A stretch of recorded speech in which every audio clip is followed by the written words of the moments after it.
Hi, Merlin. My name's Fabian Baker. I'm the managing director of Kingsrose Mining. We're an ASX listed company with about $26 million in the bank, trading at a roughly 45 million market cap. We formerly operated the Way Linggo gold mine in Indonesia, but we're in the process of looking to sell that. And recently we took on a more exploration focused strategy. So we've acquired some really exciting new projects in Scandinavia, which are platinum group metals, nickel, copper focused. And the flagship of those is in Finland and is looking like it could be one of the highest grade PGE exploration projects globally. So we've got some exciting exploration targets to get our teeth into. Fabian, thank you for the introduction. This is actually our second attempt at an interview because we recorded an interview about 5 or 6 weeks ago, and you gave me a really good introduction to the project, which I'd like to go through again today. But since then, you've just published an exploration update on Penikat in Finland. So why not let's start there. Can you introduce me to Penikat as a project? First of all, how you came to it, what you've done on it so far, and then perhaps talk through the news release today, which I actually haven't had a chance to look through in detail. But let's do that. Sort of where it started, what you've done, and what came out today. Sure, no problem. Well, yeah, happy to have a second run through. And basically, I joined the company a little over a year ago, and that coincided with having finished up mining on the gold mine in Indonesia, which left us in this great cash position. But basically, the company needed a strategy running forwards, and so I got us to come in, and we've revitalized the board, and we've added to the management team, and we've got a much more exploration focused strategy now. So we set about looking for new assets, and we went through quite a rigorous process, and ultimately we identified Finland and particularly these assets. We managed to then go ahead and acquire those from a privately. We acquired a privately owned company which held these two assets. So one in Finland called Penikat, and another in Norway called Porsanger. So that transaction closed about 6 months ago, and so since then we've been pulling all the historical data together and getting our exploration plans in place to go forward. So 6 months ago, and the exploration data, I've worked in Scandinavia before, and they've got these great repositories of records, the extremely good record keeping. Quite often what I've found in the exploration approach in the Scandinavian regions, they would look at these tiny little windows of rock that would pop out from above the bog and the marsh and out of the forests and the glacial till, but they would study them. They would kind of Swiss cheese that little area, and then they would keep the core in a kind of a central repository. So is that what you've got? Have you got kind of little windows of data which is kind of quite data rich, and then kind of big gaps between them? Yes. I mean, you're right. The quality of the data and the accessibility of it's fantastic. However, it is often quite localized. There was very much a sort of an academic, let's say, approach almost to a lot of the historical work. So at Penikat, for example, in Finland, we have the benefit of about 100 historical drill holes across this ore body, and basically every single one of them has hit mineralization. And we've got all of that data, and then we've been able to go back into the core archives, where the core is still sitting there today, and we've resampled and reassayed nearly 30 of those drill holes to verify them. So they've all come back, and we've announced those recently with some exceptional high grades and all consistent with the historical stuff. Although actually our sampling came in slightly higher grade as assay techniques have improved, and we've also been able to assay for other elements, and that's really important on this style of deposit. So it's the style of deposit is called a layered intrusion, and it's the same style of deposit as you see down in the Bushveld complex of South Africa, or the Stillwater intrusion in the US, which are the world's dominant PGE producing areas. And what you have there are very large, very consistently mineralized ore bodies. Basically, it's this big magma chamber, and as certain minerals that are rich in these PGEs settle out, they basically drape the floor of the intrusion over kilometers of strike and kilometers down dip. and they make for very large deposits. So the historical data we have, roughly 100 drill holes, are distributed across 3 of these mineralized layers that we have on our tenure. And on our exploration tenure, there are 25 kilometers of combined strike length outcropping at surface of this reef-style mineralization. And yeah. Sorry, just those layers, are they magmatic sulfides? I mean, did the melt separate into a silicate melt and a sulfide melt? Yeah, yes, to a large extent. Each reef has its own characteristics. In fact, shall I just share a quick a map, and I can just show you a little bit more clearly what these look like? Is that okay? Yes, yes. And the reefs have got initials, the AJ and the I wrote them down. Yeah. The PV and the AP, the SJ and the PV. That's right. Exactly. Yes. So in fact, this here as well is referring to our just released exploration target, which is really exciting and lends a lot more sort of credibility to what we're looking at here. So I'll come on to that. But the map here on the right essentially is showing this almost north-south trending intrusion. And the 3 layers that have mineralized are called the SJ reef, the AP, and the PV, as you say. And all of these little white circles are the historical drill holes. And as you can see, they sort of pepper their way along portions of the strike length of these reefs. And then we have these diamonds here, which are basically a bit like channel samples, historical data also representing mineralization at surface. So the dipping to the west, presumably. Exactly, dipping to the west. That's right. Shallow dip? The dip is roughly 45 degrees. Okay. As you can see here, this is 10 kilometers north-south, and if you combine the strike of the 3 reefs, it's roughly 25 kilometers. So a huge extent of mineralization. And just as an example, you know, we're talking about these historical drill holes. There are some call-out boxes here, if you can see them, where we show some of these highlight results. So 1.4 meters at 20 grams 4E. Now 4E is a term where you combine the grams per ton grade of platinum, palladium, rhodium, and gold. In these types of deposits, we talk about 4E or even 6E, where you add in iridium and ruthenium. So the full suite of platinum group metals. So we've got some typically quite narrow, roughly 1.5 meter. Down here, for example, you can see 2.6 meters at 13 grams 4E. That's characteristics of these types of deposits. They're quite narrow, but very continuous.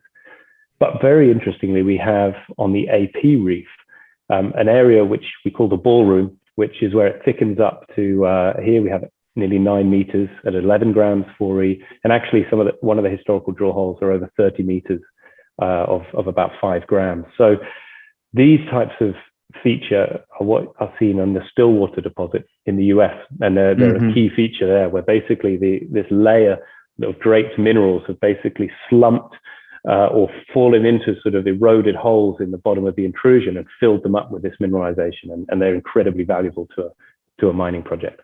And so there's no, is there any way that you can predict the occurrence or the repeatability? I mean, is there a search tool for a ballroom, or is it just close-space drilling? There are things that we can try.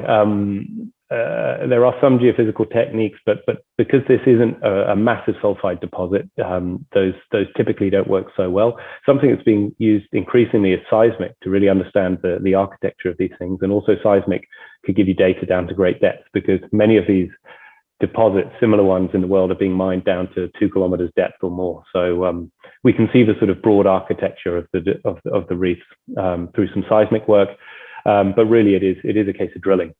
Interestingly, with this roughly 100 drill holes that you can see plotted here, essentially every single one of them has hit mineralization. So it's remarkably consistent and gives us a lot of confidence in our ability as we step out to grow this deposit. Importantly, those drill holes, they only average about 43 meters deep. So although there are drill holes down to 300 meters with mineralization. Can you just unpack the exploration target a little bit? So let's call it, okay, it says that 2.8 to 7.7 million ounces 6E. How was that calculated? Was it a kind of a certain grade over a certain thickness, kind of extrapolated? Was it broken down into smaller segments, kind of related, spatially related to the data you've got, and then kind of projected over the 10 kilometers? Now, what was the thought process behind the justification for that exploration target? Sure. Yeah. Well, as you say, as you see here, it's totaled an impressive sort of range in terms of ounces, combined ounces, but particularly grade. And I'll come on to that because the grade is really exceptional. But in terms of how it was estimated, we have the benefit of this data over, and it's got a good broad distribution. So that's very helpful from a statistical point of view, that we can see consistent mineralization over many kilometers of strike length off the basis of those. So it's given us a good data set to interrogate and understand what are our average grades and average thicknesses. So the QP who independently worked on this, he came out to the project. He also went into the core shed, and he, by the way, has over 30 years experience based in South Africa, working with the major PGE producers down there. So we wanted to bring in an expert who lives and breathes these types of deposits. So he works with the likes of Anglo American, Sibanye Stillwater, and the major reefs, major projects down in South Africa. So he knows these types of things very well, and because of how they form, this lends to this very consistent grade and thickness generally across these deposits. So the combination of the amount of data we have and the style of geology means that whereas a lot of these exploration targets, often calculated, can be, as I say, quite arm wavy, a real unknown, I think here we're dealing with quite a good level of data and understanding to have some confidence in this.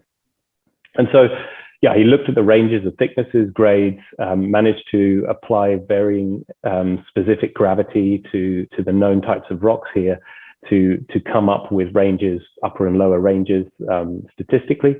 And then what we looked at is essentially we took all of the drill results that were over 1 gram at 1 meter, and we looked at what percentage of those, which percentage of drill holes actually hit over that threshold. And we essentially took the mapped strike length of these reefs, and we then applied that as a sort of a discounting factor. So, for example, on the SJ reef, we had a little over 65% of the drill holes, I believe, that intersected that sort of grade. And so we took the full strike length of that reef and then reduced it down by that percentage to say, statistically, we expect that percentage of the reef to be above those grades and thicknesses. So we also applied top cutting. We have very high grades here, so we've top cut the high grades so that they don't have such an influence on the grade. And so overall, I think it's been a pretty rigorous approach and fairly conservative. And actually, one important point to make: we didn't include the AP reef at all in this announcement. The drilling on the AP reef versus the others is more localized, and so we felt that there's not a good enough statistical sort of representation of that along strike. So this really pretty impressive result is just based on the PV and the SJ reef. There are 8 kilometers of AP reef that wasn't included, and it was only extrapolated down to 500 meters depth, whereas we have seismic data and analogous deposits around the world that indicate that these will often go down, 1 to 2 kilometers or more. When you say 500 meters of depth, do you mean down dip extent? No, it is 500 meters vertically, which is a little over 700 meters down dip. The hypotenuse on a 45-degree. That's right. Triangle. Yeah, exactly. And there's a reason for that, and I don't want to go into it too much, but we have this excellent sort of scenario where the mineralization is outcropping. Now, most of these deposits mined globally today are very, very deep, as I mentioned. And one of the most impressive sort of current developments is Ivanhoe's Flat Reef. And they've had to sink 1,000-meter shaft just to get into the ore body. And that's a very expensive thing to do. Here we're looking at outcropping mineralization that could be potentially mined via a decline, which is a lot more efficient and cheaper in terms of capex. And declines, according to the mining engineers we've had working with us on this, are generally effective down to about 500 meters vertical. Right. Okay. There we go. And what about tackling the kind of the top bit in an open pit? I mean, because Moglakwena, I think, is an open pit, isn't it, in South Africa? Yeah. Look, from our point of view, it doesn't really fit our strategy. You know, we've taken on projects in Scandinavia. We are, let's say, better financed than most juniors, and we've had the benefit of being an operating mining company. So we really understand the value of essentially best practice in terms of ESG or sustainability in mining. And so our goal in the region is really to focus on assets that tick that box as well. So really what we're looking for is high grade underground operations that can minimize the surface footprint, minimize the scale of infrastructure generally needed to process that. And, I think therefore have a much better chance of being permitted. Okay, interesting. Now, go on. Sorry, before we finish up on the exploration target, I think one of the most sort of descriptive things that we can do here is look at this grade tonnage plot that we've produced. Now, you have grade on the left, which is again total precious metal. So we're looking here at combined grade of platinum, palladium, gold, rhodium, etc. And we have tonnage on a log scale along the bottom. The faded icons are exploration stage projects, whereas the full color ones are currently in production. So when you look at this, also noted with jurisdiction, basically most of the world's production comes from South Africa, and then the other big one is Norilsk in Russia that produces 40% of the world's palladium. Most of the exploration projects today fit in this lower end here at the sort of 1 to 2 gram region. It's quite interesting to note how there are basically no, other than, and I think you just mentioned this one, there are no deposits really in production today, sub roughly 3 grams. Most of these are higher grade deposits that are mined underground. And if you look where our exploration target plots us, and this is looking at the upper and lower ranges of grade and tonnage, we're in a really nice spot here where we straddle this 5 million ounce sort of curve here, but substantially higher grade than anything being explored for today.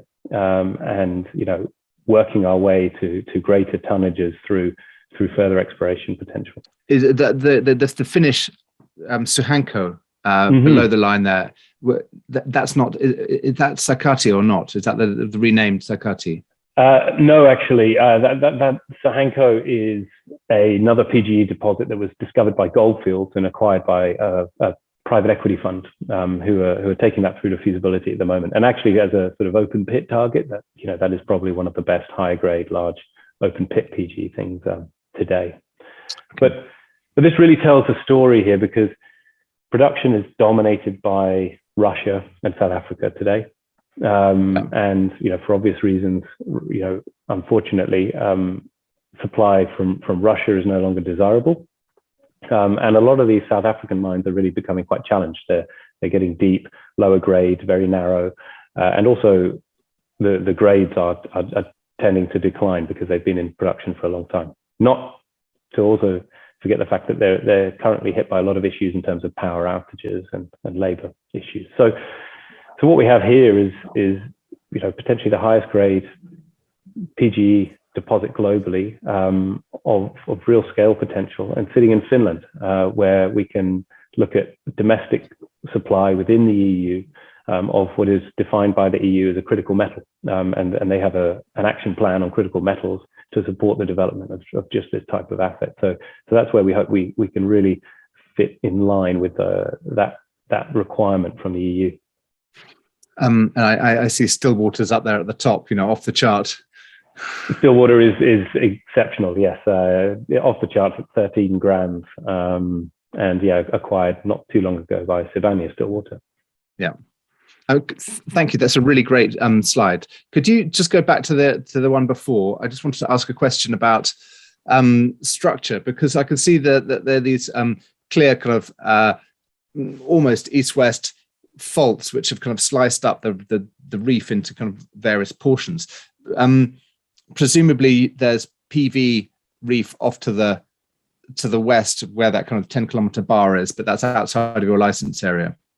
Yeah, actually that appears to have been eroded. off the top of the intrusion, in fact. So yes, you're right. There are these cross-cutting faults that does offset the mineralization. Again, these deposits, because of how they formed, in addition to the mineralized reefs, there are a lot of other layers. And so you can use these as reference points to understand where you are in the intrusion. So it's quite easy through mapping and logging drill holes to basically understand essentially the stratigraphy of the intrusion, and understand and predict where you're going to hit mineralization. So this again is just giving us a real advantage when it comes to exploring this, because we can really understand where to drill and where we're likely to hit grade. And of course, in underground mining, that when you're in very broken ground, I'm not saying that this is broken ground, but the more continuous your ground is, the easier it is, and the more broken it is, the harder it is. And I think in South Africa they've also got potholes as well. So obviously what you're going to be looking for is the most continuous bits, the more ballrooms, at the good end, you've got ballrooms and continuity, and at the bad end, you've got broken ground and potholes. Absolutely. And you're obviously in the very early stages of this, but, have you encountered the kind of the potholes and the broken ground kind of elements of this?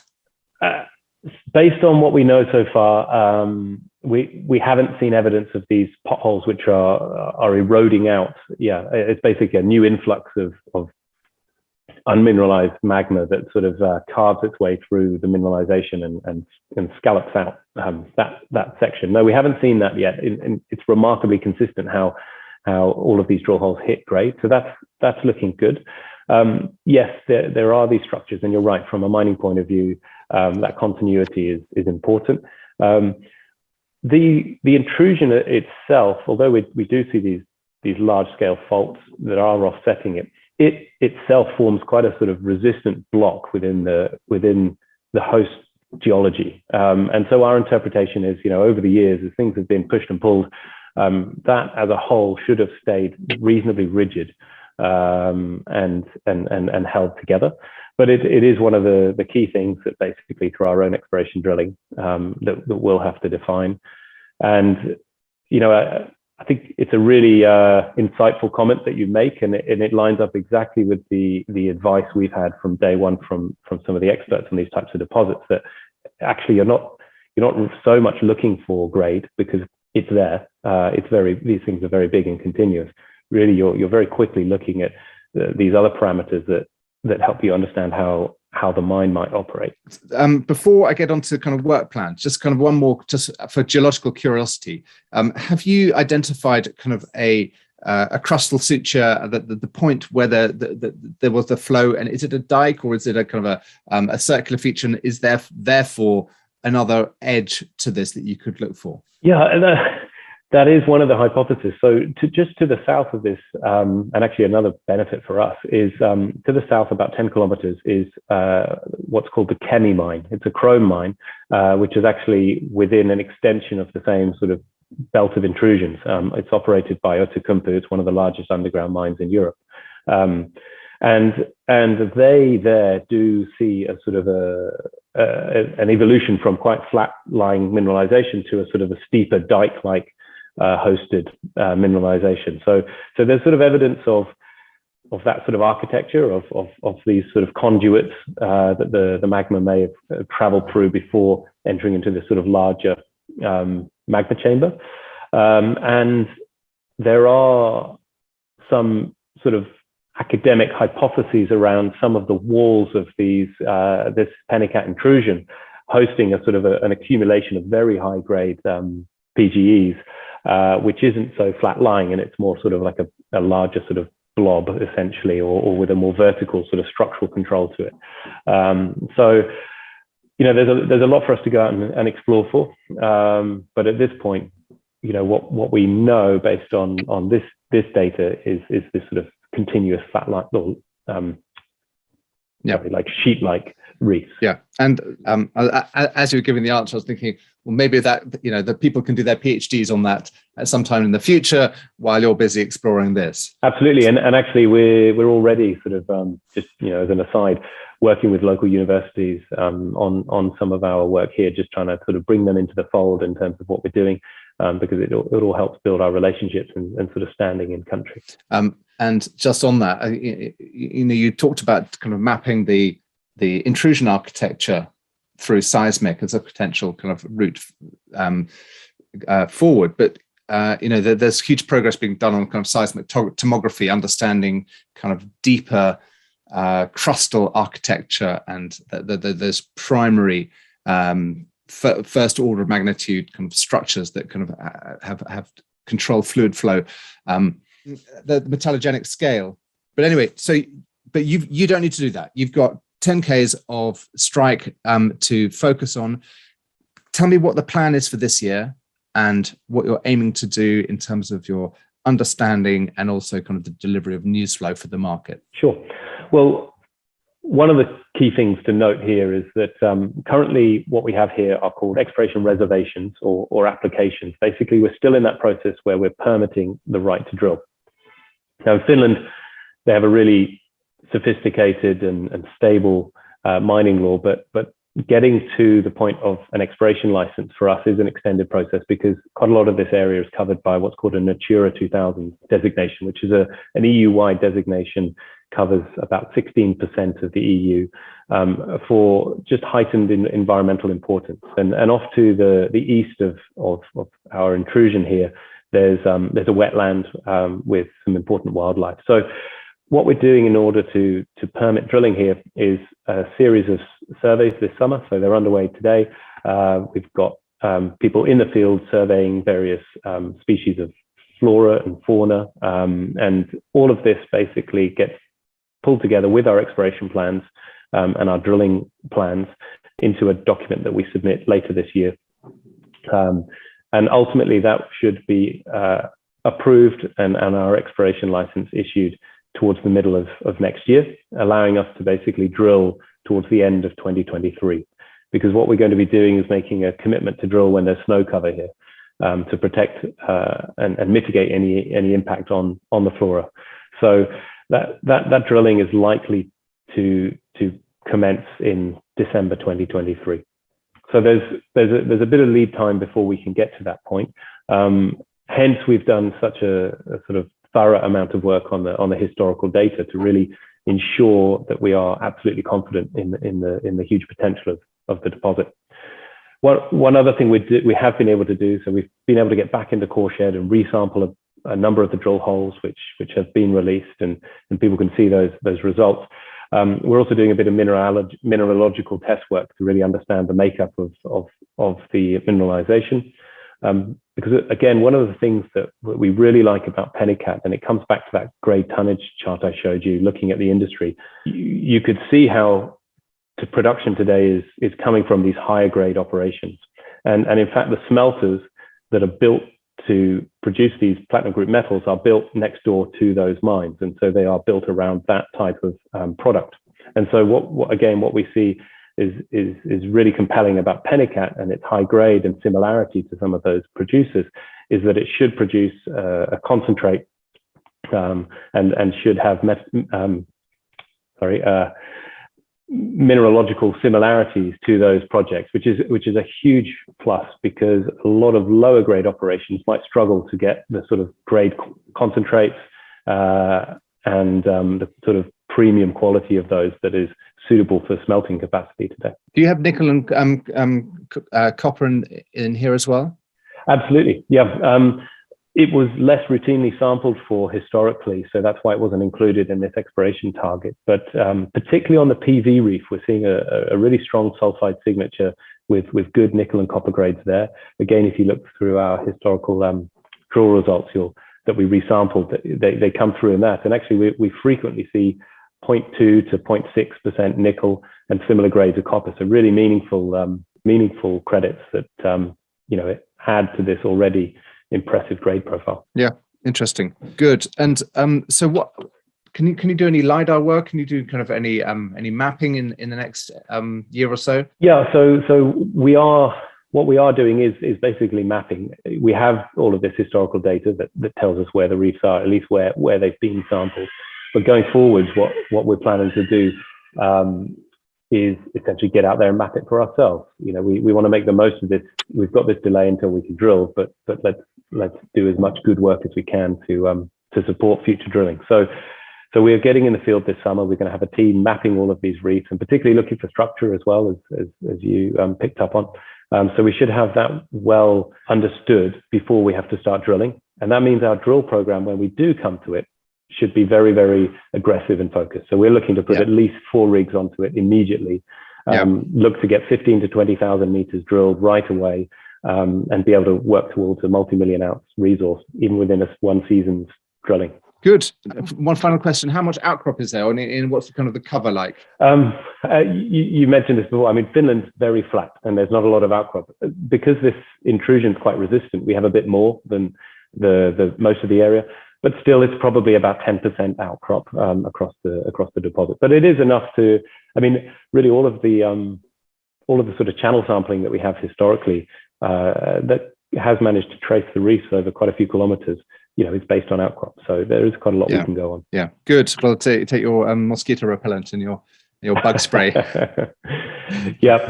Well, it's not too rough down there actually, and we're right by the port of Kemi, which is the major industrial port in the north of Finland there, and it's where there's a major steelworks and all of the regions, sort of northern Finland and into Norway's forestry timber gets shipped out of. So that's a great benefit. Within 10 kilometers of this project, we've got an existing mine and a major port and all the infrastructure that goes with that. So we're well located. And do the geos stay in Kemi? That's right, Kemi. Well, Kemi, we're working that out at the moment. There are smaller towns even closer to the project.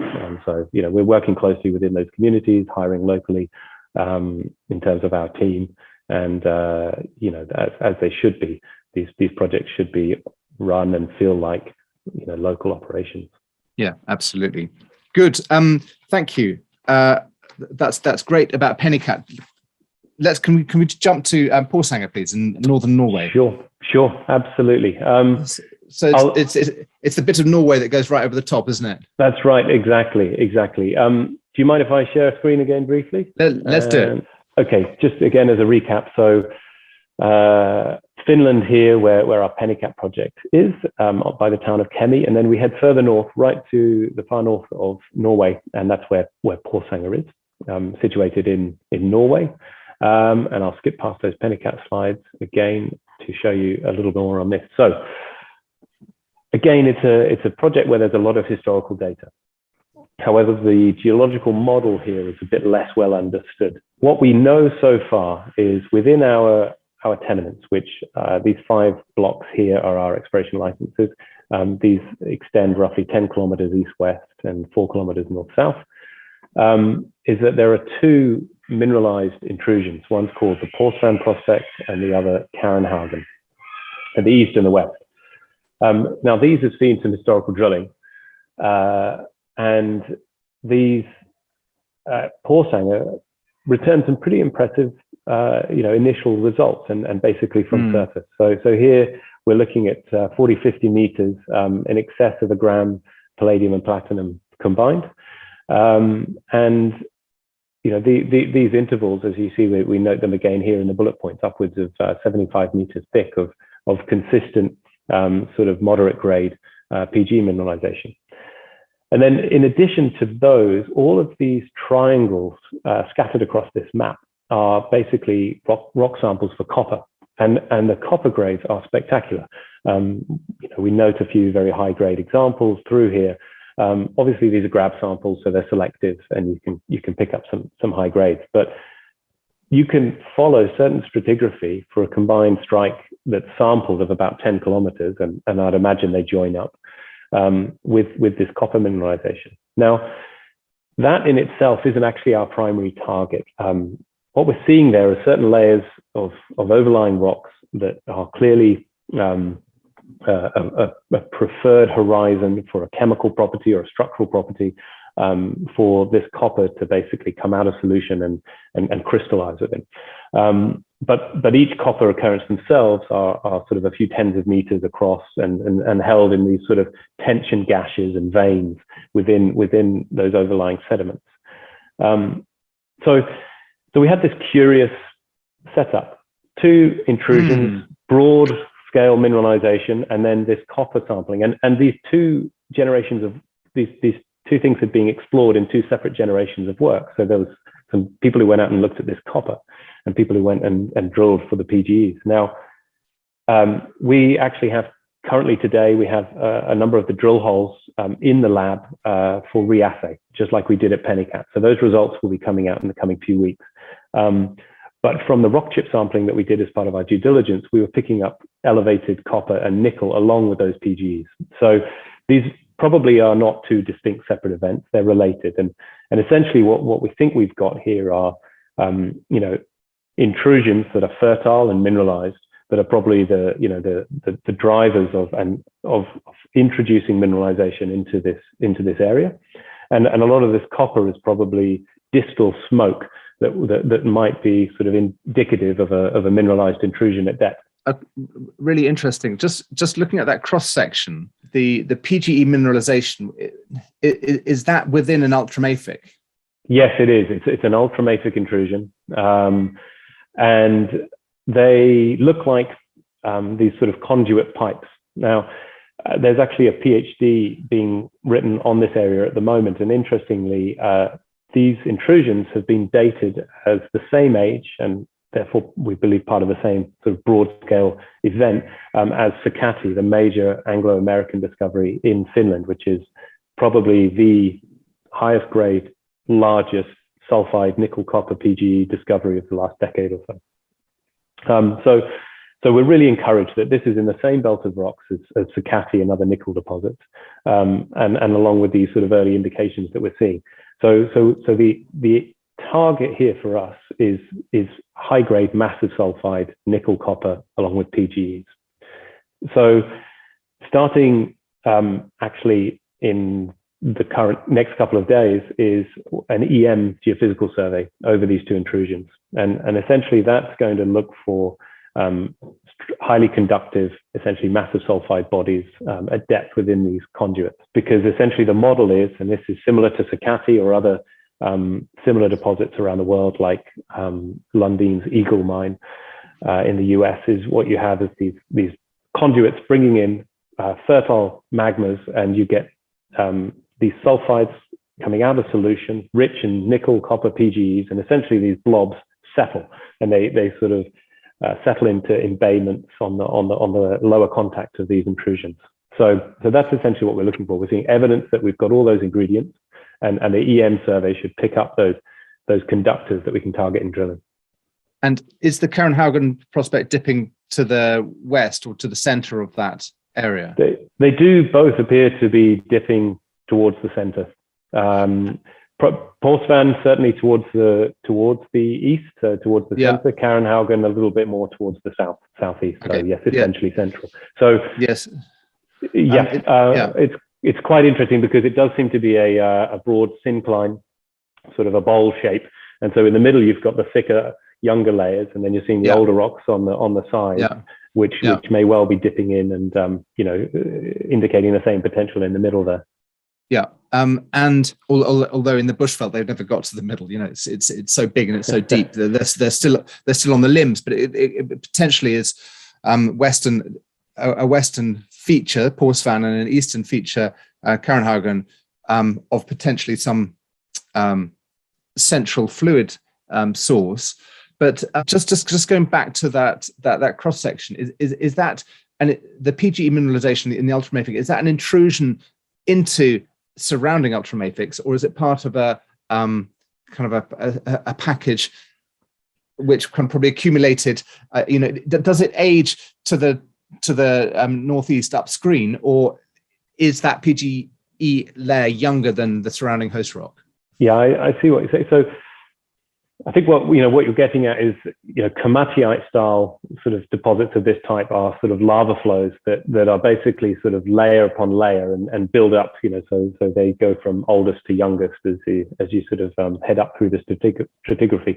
Some of the early sort of interpretations of this suggested that to us, and we were quite excited. But actually what we think we're seeing here is that the intrusions are slightly younger. So they're coming in and punching through this. So if I'm honest, this cross section is sort of developed on some of the historical thinking, and as our team are out there in the field, although this looks like a sort of a tabular body in section. Actually, what we're seeing in plan view is this is more like a sort of a conduit plug that's coming up through the sedimentary package.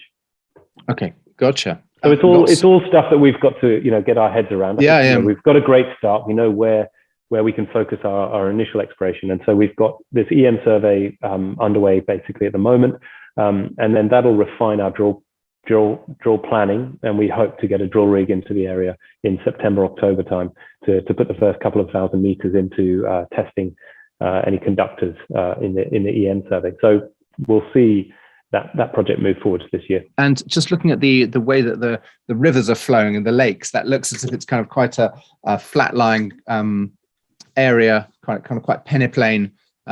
So boggy, again, better for drilling in the winter than in the summer. Yeah, we don't have the same sort of strict restrictions as we do in Finland, that we need to drill in the winter in Finland. Here we can look at working year round. So essentially, I think what we need to generally avoid is too much of the shoulder months. You either want it really nice and cold and frozen, or sort of more in the summer. And yeah, the area is quite flat. It's essentially, you've got high hills on either side. So it seems like you've got a bit of a graben essentially, but this is quite a flat undulating area. So you have a mix of quite good outcrop, and then a series of small lakes and streams between. But there are quite a few sort of access trails and hiking trails and things through this area. The other thing we're doing in terms of timing is we're working really closely with the local reindeer herders. So this region's an important region for reindeer herding as part of the indigenous Sami culture.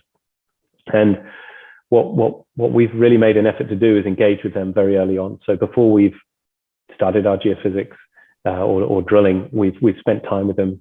I, in fact, personally went in the field with them and skidoos, providing feed to the herd and just understanding their way of life. So in fact, we wanted to do some of our geophysical work in March, but we've actually deferred it till now because it was an important area for the reindeer herd to migrate through. So what we see though is through having that longer term view and engagement with those communities, is it can hopefully unlock a sort of successful route for us to work in the area. And there's an entire belt to the south of this project that links up with Anglo's Sakatti deposit, which has these same considerations for the indigenous use of the land. And again, so we hope we can pull together a model of cooperation with the local reindeer herders that can give us sort of a bit of a USP and access to this area for exploration. Yeah, got it. One final question, I think, on this. Have you seen the core, and is it fresh, and can you see kind of pentlandite and chalcopyrite? And well, you've got a bleb of chalcopyrite at the top of the screen there. So this is actually not a great resolution image, but it's this is from the core, and essentially it is sulfide. And yes, you can see sulfide, pentlandite, chalcopyrite, along with some pyrite and so on. But yeah, it's clearly a sort of disseminated sulfide mineralization, and we are starting to see these sort of sulfide clots, which again, when we look at the geochemistry and we look at that in the core, is the clue that we've had sulfur saturation. Therefore, as sulfur saturation's occurred, you've had these sulfide minerals come out of solution, and that's exactly what we want to see, is because that's then the potential for these globules of sulfides to sink down through the melt and hopefully form a cohesive massive sulfide body at depth. Well, we have a lot going on, and as I say, the company all historically was focused on the Way Linggo mine, and that's now in a divestment process. So we're currently sitting with a little over $26 million Australian in the bank. We look to sell that project and further add to our treasury, and also retain a royalty on future production there. So I think we're in quite a enviable position, and there are very few juniors in such a spot where in turbulent markets at the moment, we have a first-class team, really well funded, and some excellent projects that we can move forwards without the need to raise further capital and incur dilution. And in the meantime, we feel there's a spot probably for one other asset in the portfolio. So we have a really active team doing due diligence on opportunities, generating targets, and so that may well produce fruit over the coming 6 to 12 months. And again, we'll be looking for similar opportunities where there's enough data to give us a really clear geological concept and a starting point, but pre that resource, so we can really ride that discovery and resource delineation value curve through advancing these projects. Well, Fabian, thank you very much. I understand both those projects even better now, having gone through it for a second time. I learned with repetition. No, pleasure to talk to you, Melon, and nice to share in a bit more sort of detail what we're doing. Great. I look forward to the news updates as they come through. Many thanks. Bye.